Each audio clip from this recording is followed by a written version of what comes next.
In Idaho, the search for the killer of 4 University of Idaho students continues on. The investigation is now more than 2 weeks old, and authorities say they still don't have a suspect. Morgan Chesky is in Moscow with the latest. Hard to believe it is now day 18 of this massive investigation, and police in Moscow tell me that they're hopeful in the progress they're making in this investigation, but a killer still remains at large, and that has left a real sense of fear remaining in this tight-knit community. Now, late last night, thousands turned out inside a packed football stadium to pay tribute to those 4 young lives lost. The parents of those victims speaking out, pleading for justice, but also asking people to celebrate the lives they lived and not dwell on the way in which they were taken away. We know the FBI is assisting local authorities in trying to gather every piece of evidence, every tip that comes in, more than 1,000 so far. Police tell me they do not have a suspect description or even person of interest right now, but they are hopeful and optimistic that more evidence will come in to paint a more detailed timeline in what took place in the final hours of these young victims' lives. In the meantime, a criminal profiler told NBC News that it would be within the realm of possibility that this very killer could have attended last night's vigil or a similar event to witness the traumatic aftermath to this unspeakable tragedy. In fact, a family of one of the victims tells us they've even postponed their child's funeral because of that very fear. Morgan Chesky, NBC News, Moscow, Idaho. Morgan, thinking a school bus crashed into a car and hit a house, injuring several students on board in Spring Valley, New York today. Now, according to police, the bus apparently crashed into the house after colliding with a car just before 9 a.m. Now, this aerial video over the scene shows wheel tracks on a lawn leading up to a long yellow school bus that crashed against the corner of the house. A silver vehicle is overturned on its side and pinned next to the bus with debris scattered around it.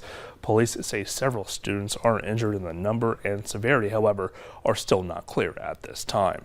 Well, crews were working to clear a highway in St. Helens, Oregon earlier today after a landslide covered the road.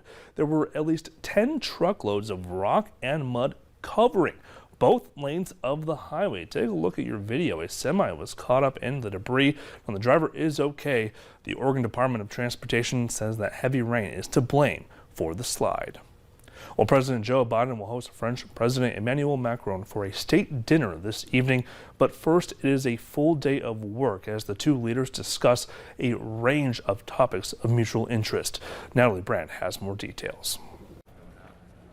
President Biden and French President Emmanuel Macron emerged from more than an hour of talk, saying the two countries are aligned on nearly every issue. If I listed all the areas where cooperation between France and the United States were delivering meaningful progress, we'd be here until dinner time. The war in Ukraine was at the top of the list of topics the two discussed. We're going to stand together against this brutality. Having the U.S. strongly supporting the Ukrainians in that time is very important, not just for the Ukrainians, but for the stability of our world today. But the French president did raise economic concerns about the Inflation Reduction Act that offers incentives for some American-made goods.